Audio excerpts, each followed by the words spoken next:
This episode of Savvy and Sage podcast is sponsored by Color Street. These are 100% real nail polish strips made in the USA that don't require any dry time. Simply start with clean, dry nails, tear off the strip and gauge the proper size.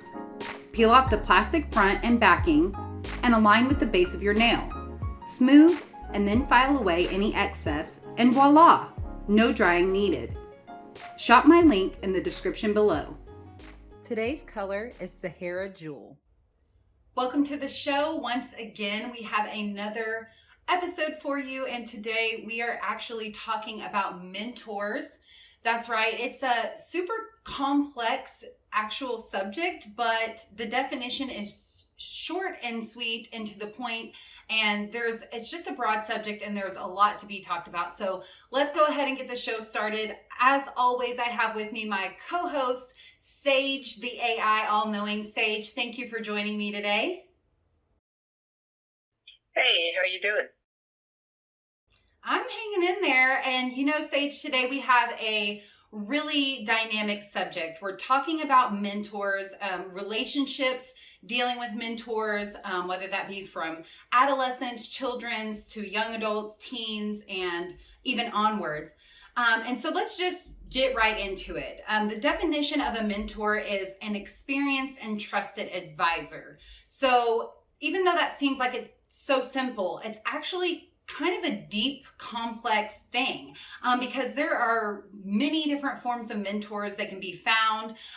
You can search for a mentor, have a mentor in different places, whether that be the church or a school or from home.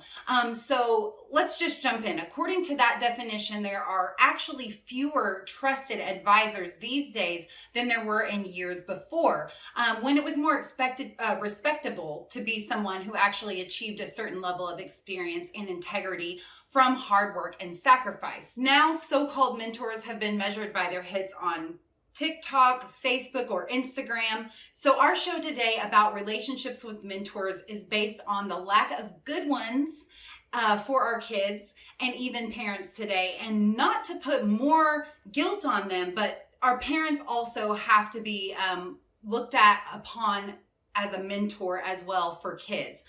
So to start off, we're going to just jump right in with, three main things that we're going to talk about dealing with mentors. And the first one's going to be stability. So I'll let you jump in on this, Sage. We're talking about stability when it comes to mentors, caregivers, family members, and etc. Yeah, that's the number one thing is stability, because there's so much change. People move around more than they ever used to. A lot of it is necessary because of job changing, but a lot of times that uprooting can change the dynamics in a relationship, or even through divorce, death.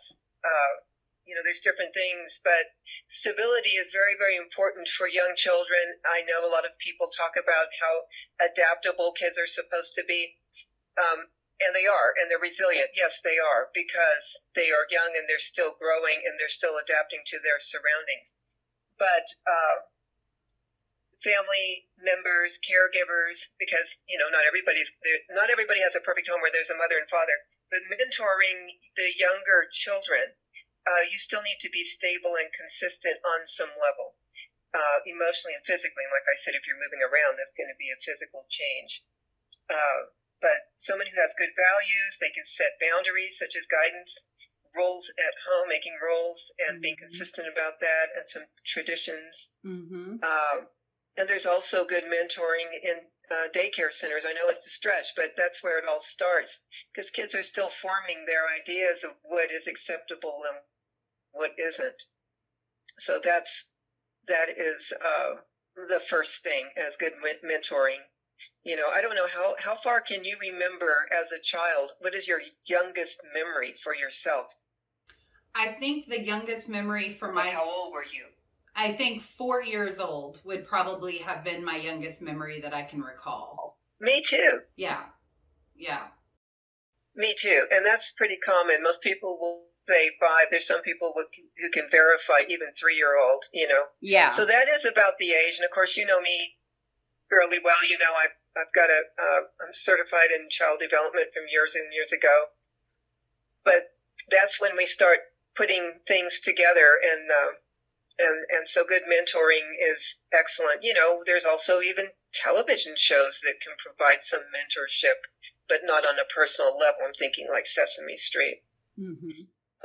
Absolutely. And then you have, if we move forward, of other mentors, like anybody who provides education. And a mentor is also is somebody that a younger person can look up to, I mean, of course, if you're 4 years old, everybody you look up to, right? Because everybody's taller than you, but people who are providing some form of education. When I was teaching school, we had career day, and I know a lot of schools in a lot of counties. This was back in Georgia. Where you would have like nurses come in, and police men and women would come in, and doctors, and they would talk to the students in elementary and middle school. Did you ever have career day do you remember that when you were going to school? Yes, we sure did have that. Yes. And so those examples of people were mentors also. And, I think we even had someone who was like an astronaut or had experience as an astronaut, and they provide good mentorship. Absolutely. And then teachers and coaches. Yeah, that's kind of the second. Do you recall anybody that is there somebody you really looked up to when you were younger? Did you remember? Yeah, I mean, as you're talking and I'm kind of thinking, I really remember when I was very young being in Girl Scouts. I remember I was a brownie in the Girl Scouts, and I remember looking up to our Girl Scout leader. And the other girls that were a little older, that were a little further in Girl Scouts, I remember looking up and really wanting to, kind of lead that way and be like those girls. And also too, I remember, I was involved in a lot of clubs. I was involved in a lot of after school programs. Now that I've gotten older, I've realized I think I was involved in a lot of clubs and things like that due to my mom not wanting to always have to watch me. It was free babysitting to her, or cheap babysitting for her, I think. But I like that she got me in a lot of camps. Yeah, of course. Yeah, but I think I like that she got me in a lot of camps and clubs and things like that, because I had a lot of mentors. I remember going to church camp, or even Sunday school, or VBS, Vacation Bible School, and things like that when I was young. So yeah, there were mentors in different aspects all around, coaches, like you said, church leaders, things of that nature, for sure, that I had when I was younger. Yeah, and that was a time when you were very impressionable. We are all very impressionable as we're growing up, and so we're looking. Young children are looking for idealism, because that's what they're really geared to, whether they're male, female. They're always looking to see what they want to seek. They want to seek approval and acceptance, and so they're very idealistic, and that's why, as an adult, you would want to be setting forth the best examples so that they can kind of lock into that mentally. And I'm saying that not only from personal experience, and also I've had children myself and everything, but also we would even talk about that as educators. And we would have our meetings, how can we best put forth the best example for our students? Absolutely. It's powerful. It's really, really powerful. And we're lacking so much nowadays in really good examples. Yes, that's right. And that actually brings me to the next point, which I was going to, talk to you about, which is ways for parents and others to identify, proper mentors for their children. Or their young ones. So we're talking about how to separate those from mentors that are, I guess the word that's coming to my mind is toxic. But what I mean when I say that is not really a true mentor, not really in it for the good of your child. Maybe someone that, we there are lots of cases, which we can talk more about, where there have been people in these positions that we're speaking of, coaches or church people that have abused that power and used it to prey on children. So I guess what I'm saying is, we have to be diligent and aware of who we are providing to our children as mentors, who we let them be around, spend time with, look up to, whether that be other parents, whether that be other teachers, certain teachers or certain coaches outside of school, things like that. You really have to be careful who you surround your children with. You have to be discerning for sure. Mm-hmm. I've worked in schools where there's been some stuff going on. I remember even as a student in high school, a couple of teachers, you were talking about, preying on children. We're not talking about prey for children. We're talking about PREY, where there are existing predators. And these were supposed to be teachers and social workers and or principals that were supposed to be, protecting us as students. I'm talking way back when, and looking out for our better needs, and that kind of screws up the whole idea and concept of what adults are supposed to be like. So, but nowadays, I mean, it's almost like anything goes for attention. Even people in their 40s, 50s, 60s. I have to say that I look at what's going on. Sometimes I'm thinking, have you not grown up yet? Let's not forget about what we're saying and doing and how we're acting around children, because I see a lot of just ridiculous, immature behavior of people who are supposed to be all grown up, which leads us to celebrities. And I've spoken about this with my students when I was teaching, which wasn't that long ago. Even explaining to some of my students, you might like this football player or that basketball player or that musician, but don't think that everything they do is without reproach. I mean, that's exactly tone of voice, everything. I would talk to my students like that all the time. I was there to teach them whatever was on the curriculum, but believe it or not, we had to be mentors and advisors, us teachers. But that's a big one. What is your impression on that? Because you are younger than I am. Just about celebrities and everything in your age group. What do you think about that? Is there anybody that really sets a good example of being a mentor that you know of that's very famous that you like? Who? I mean, you really put me on the spot on that one. That's so hard. I mean, for a positive mentor, Come on now. I know these days. Ooh,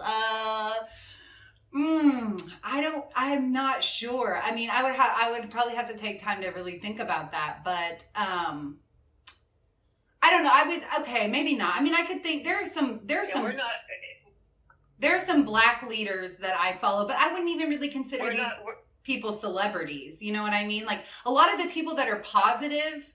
You can't even really, they're more in my mind, they're more activists than they are celebrities because they're actively trying to make something happen positively. You know what I mean? And celebrities really don't do that. Celebrities are really meant for entertainment and to make their own money. So it's not, I would almost say, here's my answer to you for that. I would almost say that I would discourage children to look up to celebrities as real mentors. I think it's okay to look up to celebrities as long as you're educated and you understand that they are entertainers, and it's just one of those things. They're not really, they can do good things. They donate to charities, some of them, or have good philanthropic ideas and values, maybe some of them, but I would not really necessarily choose any celebrities if I were a parent. I wouldn't choose, or even for my nieces and nephews that I have a ton of them, I would never choose a celebrity and say, this is a great mentor for you to have to look up to. Not as far as like a rapper or a singer or, that type of a celebrity anyway. Well, there are a few, Okay, you give me some. More my age group, I'm thinking, okay, Oprah. Oh, there you go. Yeah, Oprah would be That's a good one. Oprah. Yeah, I could see that. And, some of the, I think for another older, of course, it's not going to probably be mostly women. I'm thinking even she's not so old and she has a young family, but I think Savannah Guthrie seems to come across as a pretty decent person and is part of the the media, and she's a newscaster. I think along the same lines of who you see every day. I think like Al Roker. I mean, he's just a good all-around guy, and he would be a mentor. He has provided. He has been considered a mentor for a lot of younger people. I've noticed that said, even elementary school children and high school children and college kids who say they want to be a meteorologist like he is. Yeah. And he would be a good mentor. So because he just seems like a decent, fun, very grounded guy.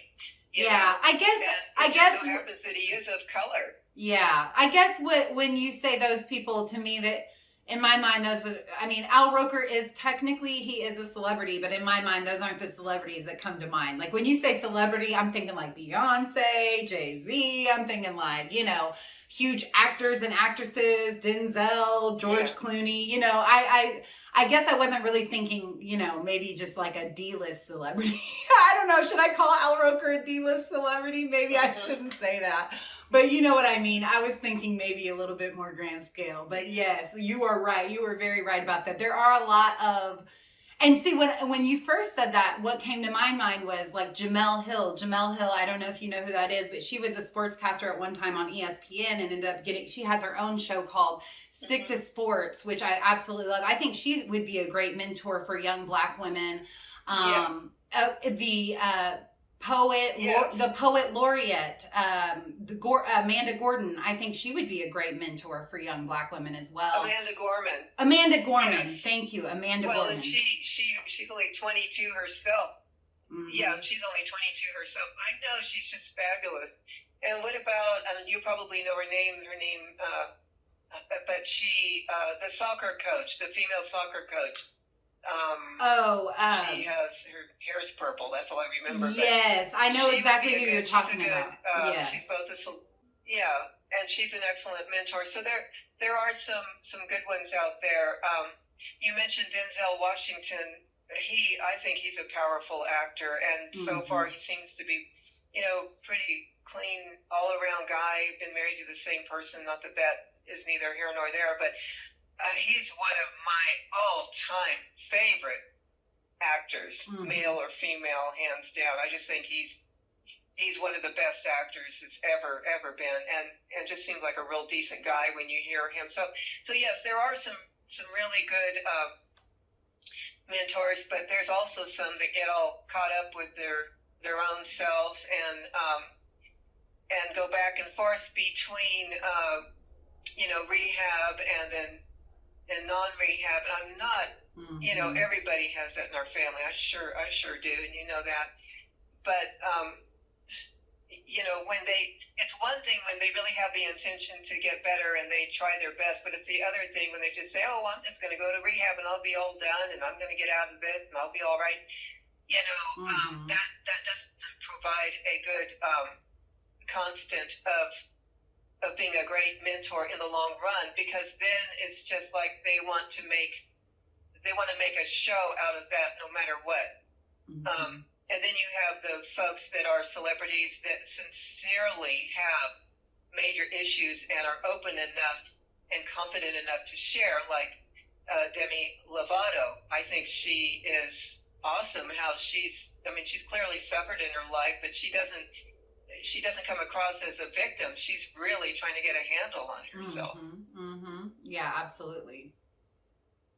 So, but I'm older, you're older than, college students, and you know the difference. And, but it does, I can't help but say, I feel like a mama bear to so many of the younger people, even those that I don't even know. And certainly when I was teaching, I remember telling my students, my heart goes out to you, because the world is not as nice a place as it used to be when I was growing up, and I do worry about it. That's part of the reason why we're having this show, because we've talked about it on our own.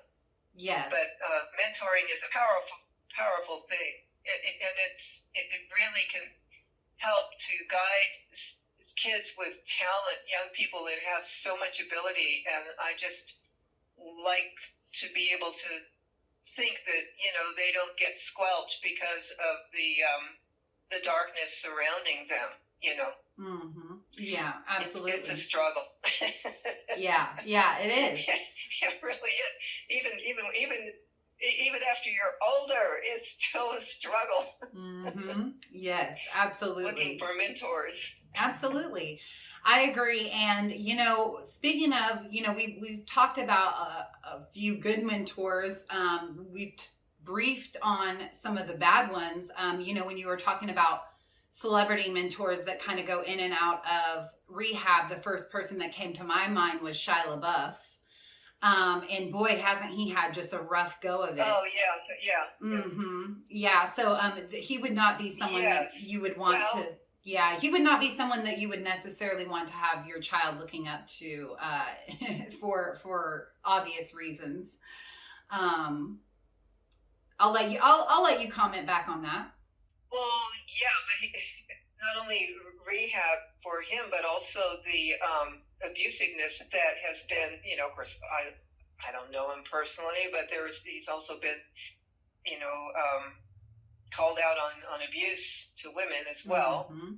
Yes. As well as his addictions. And then when you said him, I thought of somebody else that's really caused a lot of pain. And I remember how popular he was, even when, gosh, you were a kid back then. Marilyn Manson. Oh yes. I don't know if you've read much about him. Yes, I have. I sure have. Yeah, and so now finally, yeah. Mm-hmm. And I remember his original music because my oldest son Brandon really liked his rendition of some of the songs. He would take some regular songs and kind of make them very moody sounding and everything. Right. And I remember, of course, I was a mom then, and I'm like, Brandon, this is not really. I don't think this guy's really about something good. And sure enough, years later, they like to claim entertainment, these kinds of celebrities, as if they really can bring something to the table, but really it's a mere indulgence, and obviously the bottom line is, okay, they're entertaining and something to look at like a train wreck, but they're really not mentoring. They're not making the world a better place. They're just kind of getting a lot of energy off their chest, and it's not really good energy a lot of the time. Mm-hmm. Yeah. But it's that's so true. It's damaging, frankly. Mm-hmm. Absolutely, it is. And along those same lines, and I really wanted to touch on this, and it goes right along with our conversation about students and children and young adults and mentors, and that is what has recently come up out of Oklahoma, which was the news story about the newscaster who got caught with a hot mic during the broadcasting of a Norman, Oklahoma versus Midwest City girls basketball high school game, and was caught on a hot mic making a racial slur towards the girls basketball team, the Norman High team. And, this is just another one of those examples right. where, here we have someone who is in a position who could be a prime mentor.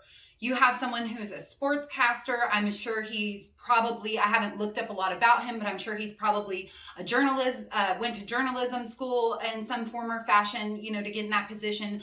He has the platform to be able to inspire kids in such a positive way. And unfortunately, unfortunately, instead, let his own, racist opinions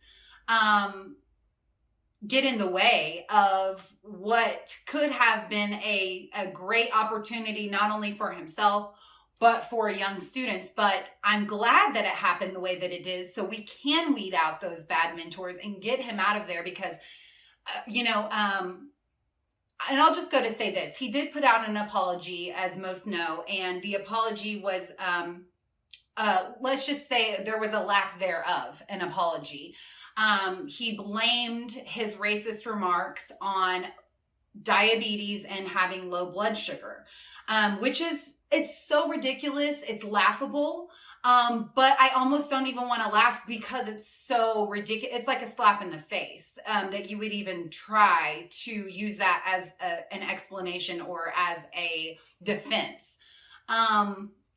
But among other things, in that quote unquote apology, he also tried to make himself out to look like a certain type of person. He also went on to say that he's never considered himself a racist, on and on and on. And the message that I want to send, not only when we talk about young people and mentors, the message that I want to send when we talk about racism in general is that if he were truly apologetic, if he were truly sorry, if he truly wanted to change his racist thoughts and ways and mindset, he would not have issued that apology. His apology would have sounded a lot different. It would have had phrases and words like, I understand that what I said was wrong, and I have no excuse for those things. I'm seeking help for these things, because blaming it on, oh, my sugar was low, so it caused me to say something outrageous. No, that's blasphemy. Low sugar doesn't cause you to be racist. You need to understand that you are racist. Come to that realization. It's like alcoholism. You have to first admit that you have a problem. So let's first admit that, yes, you are truly racist. It's not just something that you say. These aren't just words that fly out of your mouth that come off the top of your head. If you were able to say those things, then that's truly how you feel. So if you're racist, you should come with a real apology and seek real help. And if you don't do that, which he didn't do, he didn't come with a true apology, and he's not going to seek real help, then herein lies the problem. Therein lies the issue. And here's where we're at with racism in America today. Right. And the first thing I was thinking of when first you told me about it, then I went and read about it myself. And I'm thinking, I've studied a lot. I've got this little degree and that little degree because I just love education. But so I've studied, I have a dietetics degree, but there's a big disconnect between having Tourette's, what I'm talking about, Tourette's syndrome, yes, where things just fly out of your mouth and it's out of control because things bubble up in your head, and there'll be an outpouring of all kinds of insults and 4-letter and 8-letter words, Yeah. But to blame it on blood sugar, well, that means were you actually approaching a diabetic coma, and therefore, racial slurs are the result of that? This is another example of not having ethical standards already programmed in your mind, because you're just, letting something fly off your chest. But trying to play, it's almost like, well, I'm a victim of my own blood sugar levels. Well, no, you're not. So basically, he's trying to tell us all those KKK meetings throughout all of time were nothing but low blood sugar get-togethers. Well, yeah, you could get really ridiculous about it. Yeah. Yeah. I just feel like, that's another thing, Savannah, I'm savvy. Yeah. That we are missing in our culture. And I have to tell you, even within myself, I like to keep a clean dialogue because, we see this spouting off and spewing of vulgar words all the time.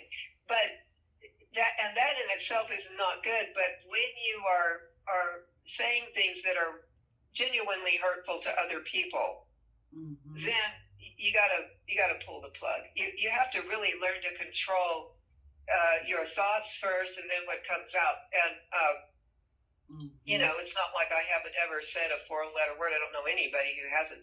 But those kinds of things are hurtful and damaging, especially to young people. That goes back to the mentoring. Exactly. Because there's been things said to me years ago, and all kinds of. Because I'm a grandma age now. And I still think about that. And Mhm. I've taught in 4 different states, and I've heard and seen a lot from teachers and from students.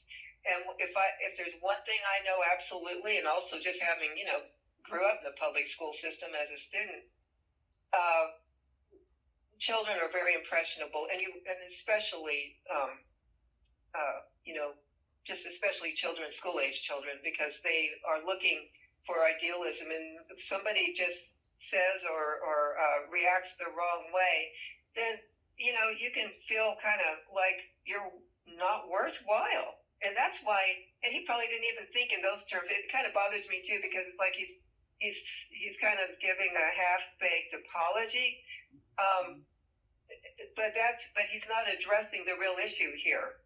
Like, Mhm. I realized that this was really hurtful. He didn't even go down that road very far, and that's why Absolutely. those kinds of half-baked, they don't really seize. I don't know. I just think it's ridiculous. Yeah, I agree. Really. I agree. Yeah, I don't Oh, but accept that. I don't accept that apology as a true apology. There were, I think one website even had it literally torn apart and pinpoint, 6 or 8 different parts of the apology that were not real apology. So yeah, it's mhm. unacceptable, and especially in 2021, it just can't be tolerated. Those are the types of things that we want to bring more awareness to and awareness about. And there have been a lot that have gone on. We can talk about more in other shows, but when it and we'll have an entire show about race as well, to our viewers, and we'll dive into some of the more recent racial events that have been going on. But yes, getting back to the mentor situation, when it comes to young girls, and that's a grown man, that's a grown adult, out in the world, Yes, and for exactly. him to act that way and say those things, not only just about children in general, but young females, young women, that gives you Yes. an idea of what we have to work on, and where things need to improve, when we're talking about making a better America for all of us, for you, for me, for everyone. We've really, Absolutely. yes, we've got to hold those types of people and those things. We've got to hold those people accountable for those situations every single time. Yeah, we do. Too much has slipped by without being addressed and addressed properly, and addressed in such a way that it's a win-win. Hmm. Hopefully, but I'm telling you, there's so much work to do in our society. So much work to do. Absolutely. So, Well, I think that wraps up our show for today. Thank you all so much for tuning in with us, and we will see you on our next episode. Thank you so much for joining us on the show today. If you would like some more information about mentoring, how you can find a mentor, what would be a good mentor for your child or young adult, make sure you check out the nonprofit organization mentor.org. You can find all the resource information about finding a mentor there.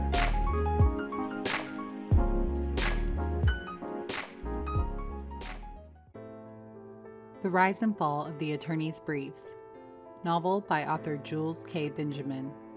Narration and video by Savannah Combs. Prologue. Fame, money, power. Sheffield, Hamilton, and Manning were now the big boys in town. All 3 founding fathers of the firm had passed down the business to their sons, just as it should be. All 3 families had basically grown up together, with each son having graduated from Ivy League schools.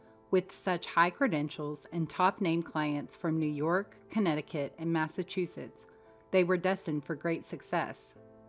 The new heirs to the family firm were young, aggressive, hungry, and ready. In the last 8 years, the firm had expanded faster and had become more formidable than anyone would have ever predicted. Sheffield, Hamilton, and Manning now handled almost every area of law with the exception of criminal law. They weren't the type of firm to get their hands dirty per se. Some of their corporate cases dealt with white-collar crime, but nothing quite as dramatic as one would see on American Greed. Not usually, anyway. One could say this law firm was rather upscale overall.